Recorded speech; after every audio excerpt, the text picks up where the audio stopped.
கர்த்தருக்கு பிரியமானவர்களே, இயேசுவோட நிகழ்ச்சியில் 18ஆம் பாகத்தில் உங்களை சந்திப்பதில் மிகுந்த மகிழ்ச்சி அடைகிறேன்.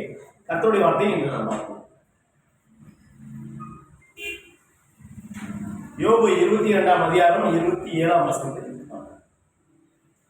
அவர் நீர் அவரை நோக்கி விண்ணப்பம் பண்ண அவர் உமக்கு செவி கொடுப்பார், அப்பொழுது நீர் உம்முடைய பொருத்தனைகளை செலுத்துவீர். கர்த்தர் அருமையான வார்த்தையை கொடுத்திருக்கிறாரு. ஏசப்பா பார்த்து நம்ம விண்ணப்பம் சொல்லும்போது கர்த்தர் நமக்கு அருள் செய்வார். அதை பார்த்தீங்கன்னா நீர் அவரை நோக்கி விண்ணப்பம் பண்ண அவர் உமக்கு செவி கொடுப்பார். அதாவது உங்களுடைய வார்த்தையை ஏசப்பா கேட்டு என்னன்னு கேட்டு அதை பூர்த்தி பண்ணுவாரு. ஏசப்பாவே சொல்றாரு, என்னை நோக்கி விண்ணப்பம் பண்ண அந்த தேவை சொல்றாரு.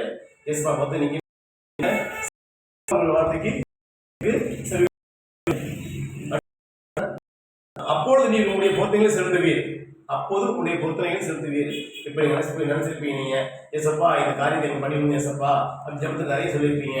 ஏசப்பா நீ செவி கொடுத்து உங்களுடைய வார்த்தைக்கு செவி கொடுத்து அதை நிறைவேற்றி கொடுப்பாரு. நீங்க உங்க பொருத்தனைகளை செலுத்தலாம் சொல்லி கர்த்தர் சொல்லியிருக்காரு. அருமையா அவர் சொல்லியிருக்காரு. நீங்களும் பொருத்தனை பண்ணிக்கிங்க. கர்த்தர் அநேக காரியங்களை செய்ய வல்லவராக இருக்கிறார்.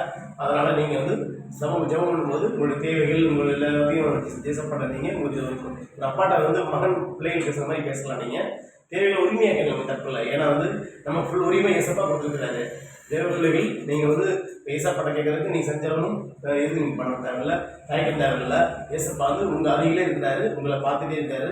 உங்களுடைய தேவையை கட்டாயம் நிறைவேற்றுவார். ஏசப்பாட்ட நீங்க உரிமையை கேட்கலாம். நீங்க உங்களுடைய ஜபத்துக்கு செவி கொடுப்பாரு.